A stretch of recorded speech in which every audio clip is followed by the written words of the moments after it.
اعوذ باللہ من الشیطان الرجیم بسم اللہ الرحمن الرحیم۔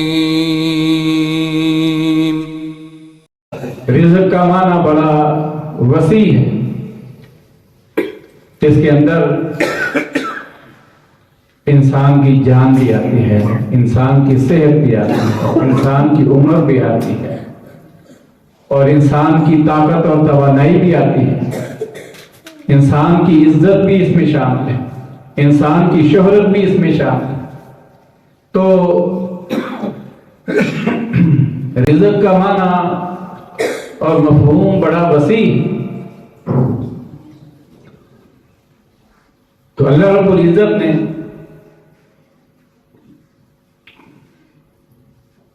رزق کو اپنے ہاتھ میں رکھا ہے۔ کسی کا رزق کشادہ کرتا ہے تو وہ بھی اللہ ہی کرتا ہے، کسی کا رزق تنگ کرتا ہے وہ بھی اللہ ہی کرتا ہے۔ یہ رزق نہ تو عقل کے ساتھ تعلق رکھتا ہے کہ انسان بڑا عقل مند ہو، سمجھدار ہو تو اسے رزق ملے گا۔ اگر یہ بات ہوتی تو بیوقوف سارے بھوکے مار جاتے۔ یہ رزق علم کے ساتھ بھی تعلق نہیں رکھتا۔ کتنے ہی ایسے فیکٹریوں اور کارخانوں کے سربراہ ہیں جو چٹے ان پڑھ ہیں، ان کے نیچے بڑے بڑے پڑھے لکھے ملازم ہیں، اور وہ ان کی جھڑکیں سنتے ہیں، ان کی گالیاں سنتے ہیں، ان کی باتیں سنتے ہیں، جن کو اپنا نام بھی لکھنا نہیں آتا ہے۔ نہ ہی یہ رزق کسی خاندان کے ساتھ تعلق رکھتا ہے کہ فلاں خاندان سے بندہ ہو تو اس کے رزق میں فراوانی ہوگی، اور نہ ہی یہ رزق رنگ و نسل کے ساتھ تعلق رکھتا ہے۔ یہ رزق مال، دولت اور کھانے پینے کی اشیاء کی فراوانی کا نام بھی نہیں۔ اس لیے کہ بہت سے لوگ ان کے پاس مال کی فراوانی ہے، دولت کی بہتات ہے، لیکن اس کے باوجود بہت زیادہ پریشان ہیں۔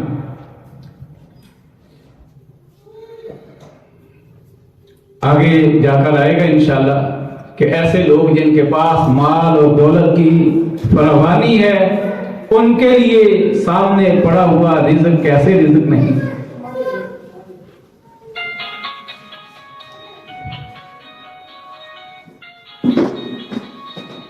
اللہ رب العزت نے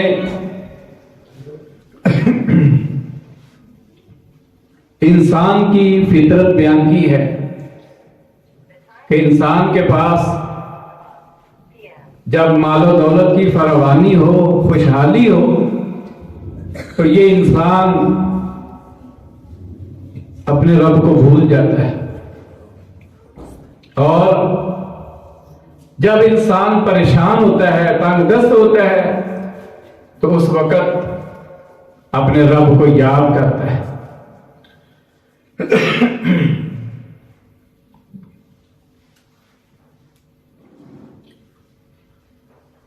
فَإِذَا مَسَّ الْإِنسَانَ سورہ زمر ہی کی آیات بینات ہیں، آیت نمبر 49۔ فَإِذَا مَسَّ الْإِنسَانَ ضُرٌّ دَعَانَا، جب انسان کو تکلیف پہنچتی ہے، تنگ ہوتا ہے، تنگ دست ہوتا ہے، پریشان ہوتا ہے، دعانا، پھر ہمیں پکارتا ہے، دعائیں کرتا ہے۔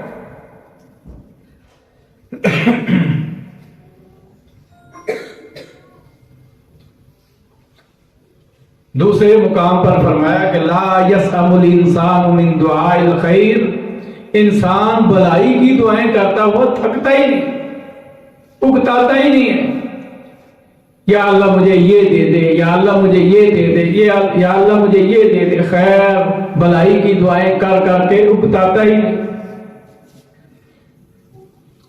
وَإِن مَسَّهُ الشَّرُّ فَيَئُوسٌ قَنُوطٌ، اگر اسے کوئی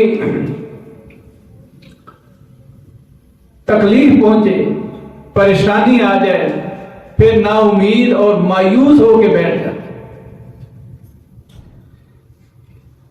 وَلَئِنْ أَذَقْنَاهُ رَحْمَةً مِنَّا مِنْ بَعْدِ ضَرَّاءٍ مَسَّتْهُ لَيَقُولَنَّ هَذَا لِي،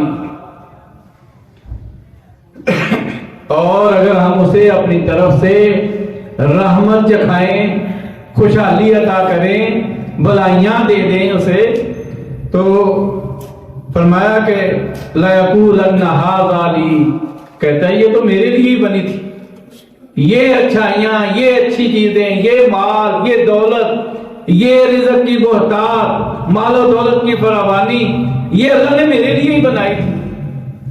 اور پھر آخرت کا منکر ہو جاتا ہے، کہتا ہے وما اظن الساعة قائمة، میں گمان ہی نہیں کرتا کہ کبھی قیامت بھی آئے۔ اللہ کو بھول جاتا ہے، آخرت کا انکار کر دیتا ہے، اور کہتا ہے والا رجعت الی ربی، سورہ حامیم سجدہ کی 49 اور 50 نمبر آیات میں یہ حقیقت اللہ رب العزت نے بیان فرمائی۔ اگر قیامت قائم بھی ہوئی اور مجھے میرے رب کی طرف لوٹایا گیا، اِنَّ لِي عِندَهُ لَلْحُسْنَى، دنیا میں اس نے مجھے مال و دولت دیا ہے، دنیا میں اللہ نے مال و دولت کی فراوانی کی ہے، تو اگر مجھے اللہ کے پاس پہنچایا گیا، اللہ کے پاس لے جایا گیا، للحسنى عندہ للحسنى، اللہ کے پاس بھی میرے لیے اچھائیاں ہی اچھائیاں، اللہ مجھ سے خوش ہے تو اس نے مجھے یہ مال و دولت دیا ہوا ہے، اللہ رب العزت مجھ سے راضی ہے تو اس نے مجھے اتنا نوازا ہوا ہے، اللہ نے مجھے دنیا میں نوازا ہے تو اللہ رب العزت مجھے آخرت میں بھی ایسا ہی اچھائیاں عطا کرے۔ اللہ رب العزت فرماتے ہیں فَلَنُنَبِّئَنَّ الَّذِينَ كَفَرُوا بِمَا عَمِلُوا وَلَنُذِيقَنَّهُم مِّنْ عَذَابٍ غَلِيظٍ،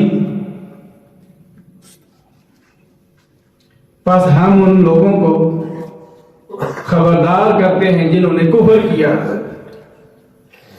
ان کے عملوں کے بدلے میں ان کو ہم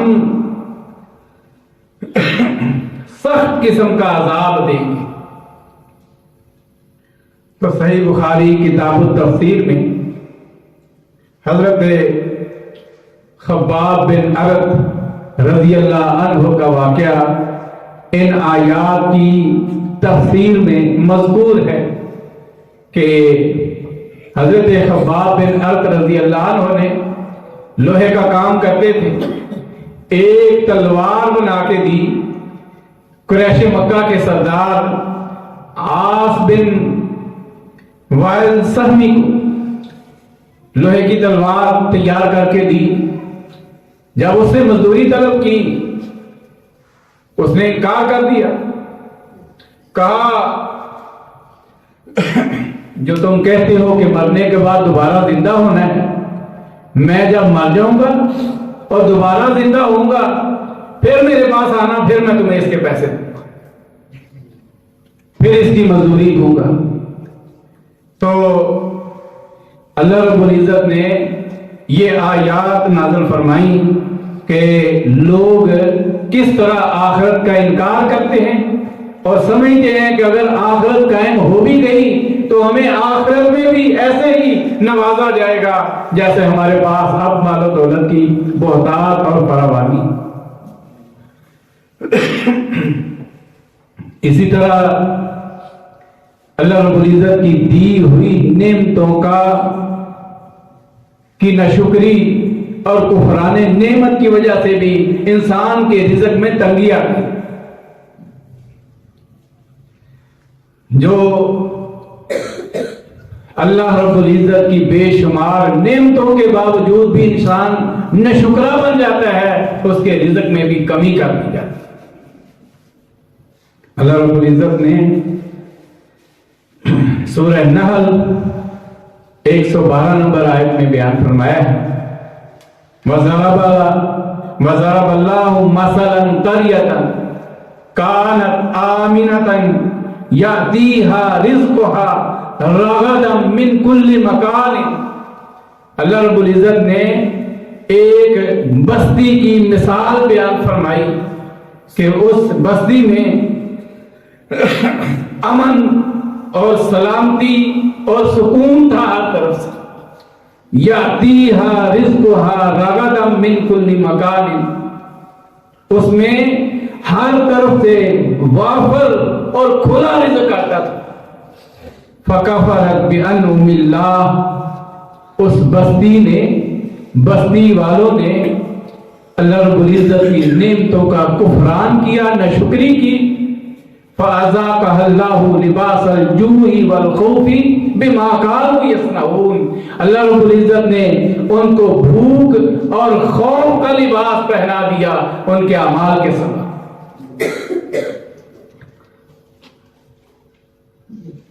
تفسیر احسن البیان میں حافظ صلاح الدین یوسف رحمہ اللہ نے اور تفسیر القرآن میں مولانا شیخ عبد الرحمن کیلانی رحمہ اللہ نے لکھا ہے، اس بستی سے مراد بعض نے مکہ کی بستی بیان کی۔ اہل مکہ سیدنا حضرت ابراہیم علیہ السلام کی مکہ والوں کے لیے دعا تھی اللہ رب العزت سے، وہ مکہ جو پہاڑوں کی سنگلاخ چوٹیوں پر، اور وہاں کوئی سبزہ بھی نہیں ہوتا، کوئی پھل نہیں اگتے، اور وہاں کوئی رزق کی فراوانی نہیں تھی، تنگ دستی تھی، کمی تھی۔ سیدنا حضرت ابراہیم علیہ السلام نے مکہ کے لیے اور اہل مکہ کے لیے دعا فرمائی تھی اللہ رب العزت کی بارگاہ میں، ربنا انی اسکنت من ذریتی بواد غیر ذی زرع عند بیتک المحرم ربنا لیقیموا الصلاۃ فاجعل افئدة من الناس تهوی الیہم وارزقہم من الثمرات لعلہم یشکرون۔ اللہ میں نے ان کو یہاں آباد کیا ہے ایسی جگہ پر، غیر ذی زرع عند بیتک المحرم، تیرے حرمت والے گھر کے پاس، بیت اللہ کے پاس، جہاں کوئی زراعت نہیں ہوتی، کوئی فصل نہیں اگتی ہے۔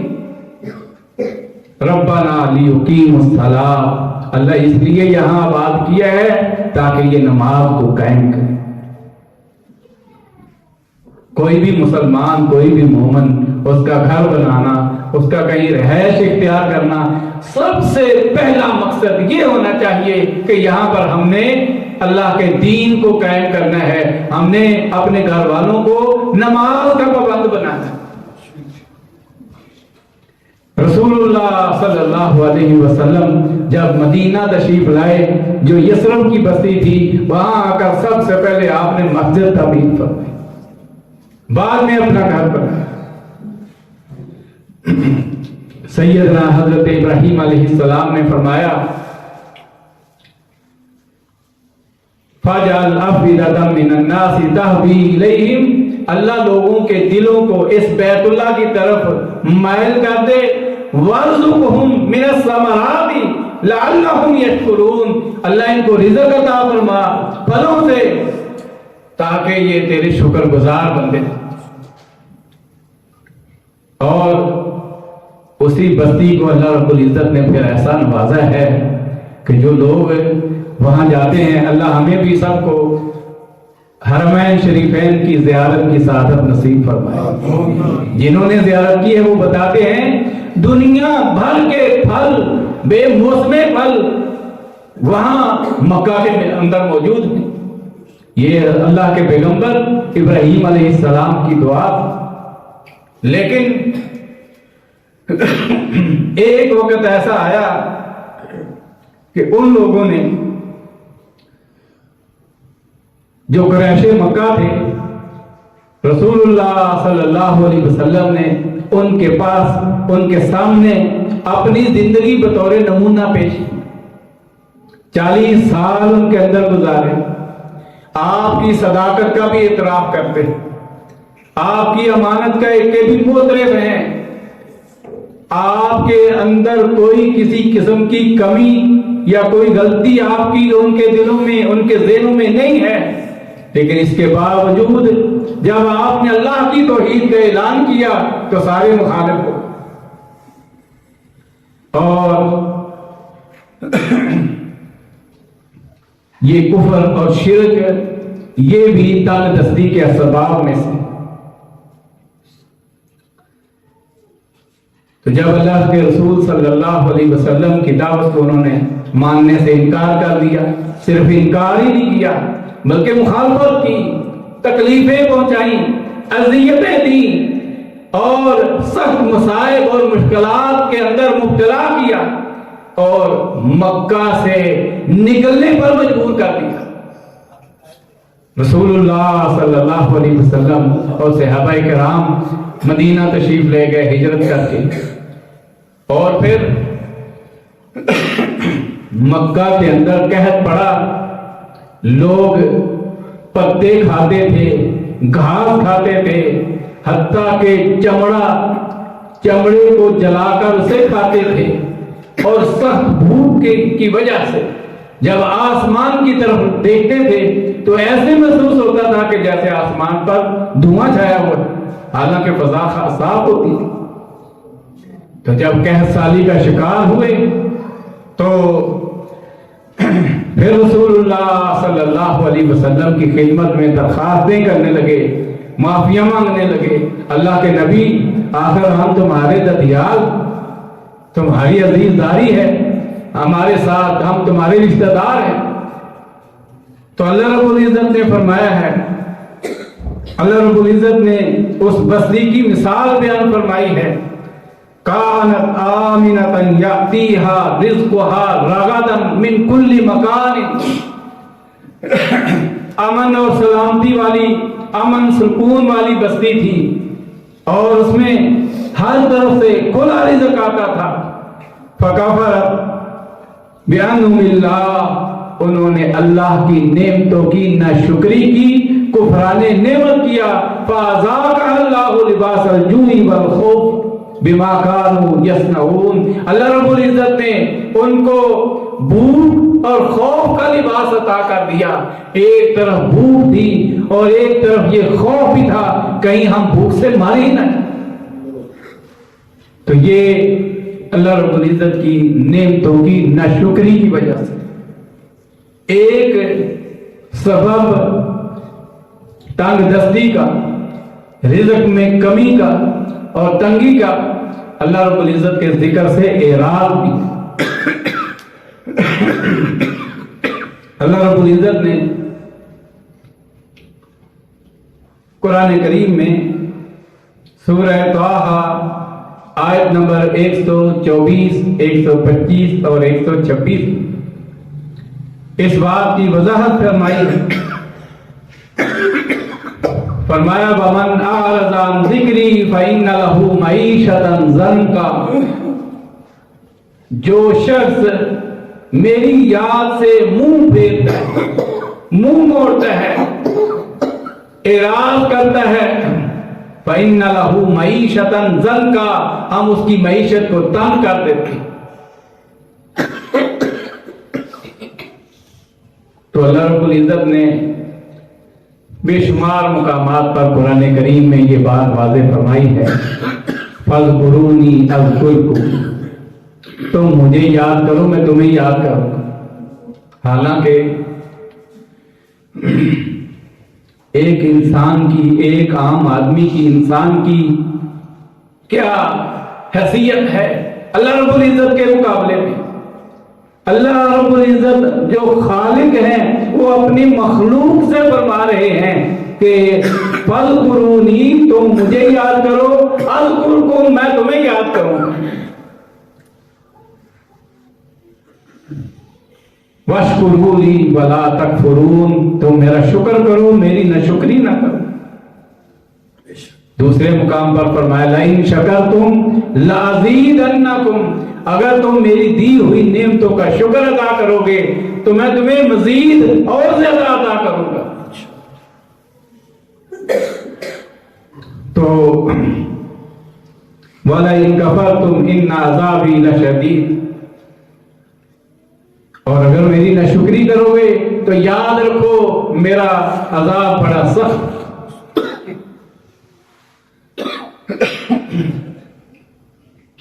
انسان جب اللہ رب العزت اسے مال اور دولت کی فراوانی عطا کرتے ہیں تو انسان اپنے رب کو بھول جاتا ہے، اپنے رب کی یاد سے غافل ہو جاتا ہے۔ تو اللہ رب العزت نے فرمایا ہے وَمَنْ أَعْرَضَ عَنْ ذِكْرِی فَإِنَّ لَهُ مَعِیشَةً ضَنْکًا، جو شخص میری یاد سے، میرے ذکر سے منہ پھیرتا ہے، منہ موڑتا ہے، فرمایا فَإِنَّ لَهُ مَعِیشَةً ضَنْکًا، ہم اس کی معیشت کو تنگ کر دیتے ہیں، ہم اس کی گزران کو تنگ کر دیتے ہیں۔ تو سامنے مال و دولت کی فراوانی اور قسم قسم کی نعمتوں کے باوجود بھی اس کی معیشت کیسے تنگ ہوتی ہے۔ اس کے پاس دسترخوان وسیع لگا ہوا ہے اور قسم قسم کی نعمتیں، رنگا رنگ نعمتیں اس کے اوپر لگی ہوئی ہیں، کھانے پینے کی اشیاء کی فراوانی ہے، لیکن وہ نہیں کھاتا، اس لیے میں بلڈ پریشر کا مریض ہوں، میں یہ نہیں کھا سکتا، میں دل کا مریض ہوں، مجھے فلاں مرض ہے، مجھے یہ کھانا منع ہے، میں نہیں کھا سکتا۔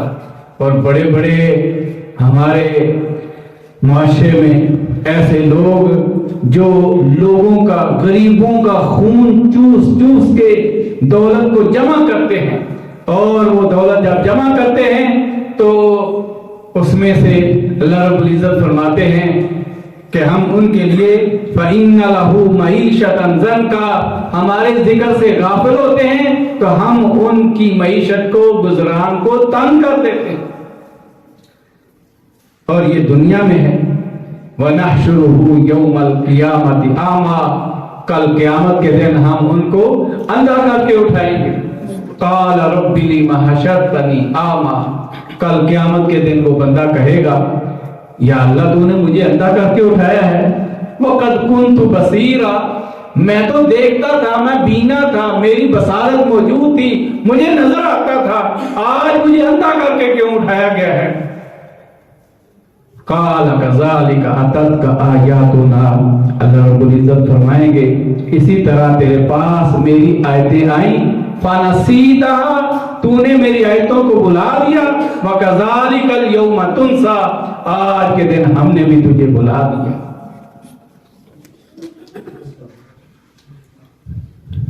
نبی مکرم رسول معظم صلی اللہ علیہ وسلم نے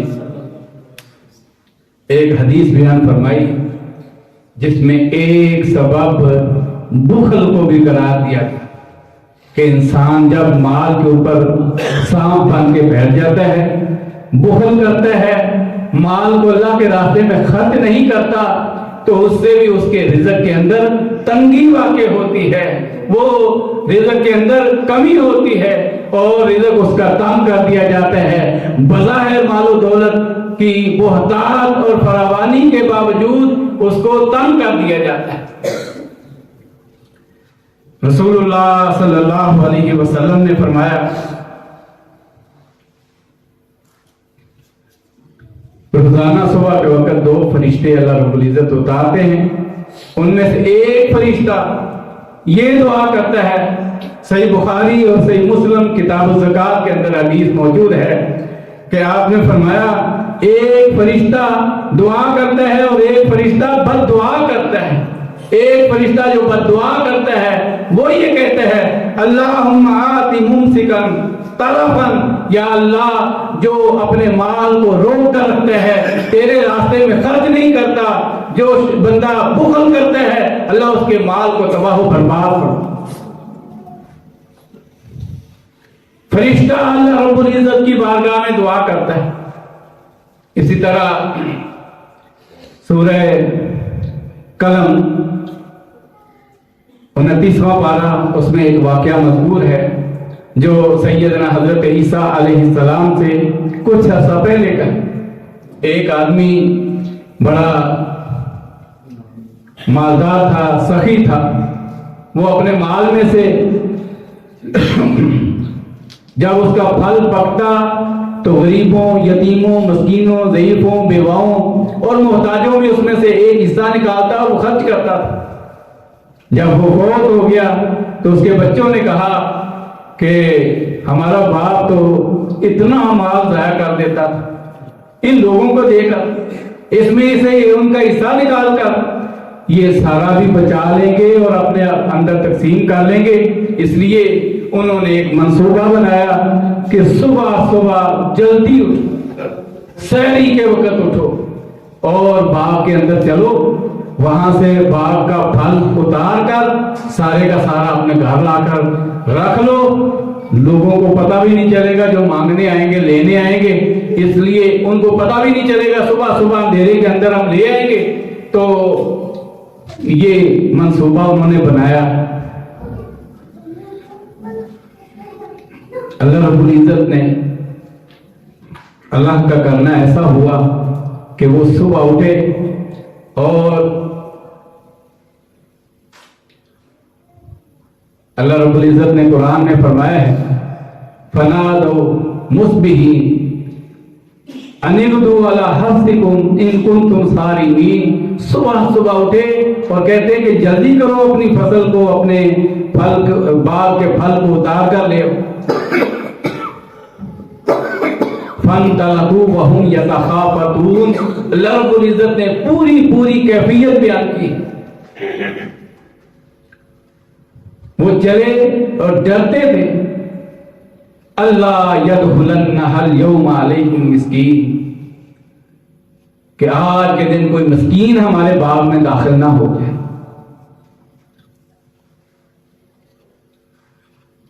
وَغَدَوْا عَلَىٰ حَرْدٍ قَادِرِينَ، وہ صبح صبح اٹھے چلے، جب رستے میں پہنچے فَلَمَّا رَأَوْهَا قَالُوا إِنَّا لَضَالُّونَ، باغ کے قریب جا کے پہنچے تو کہتے ہیں ہم تو آج راستہ بھول گئے۔ جب راستہ دیکھا تو راستہ تو وہی ہے،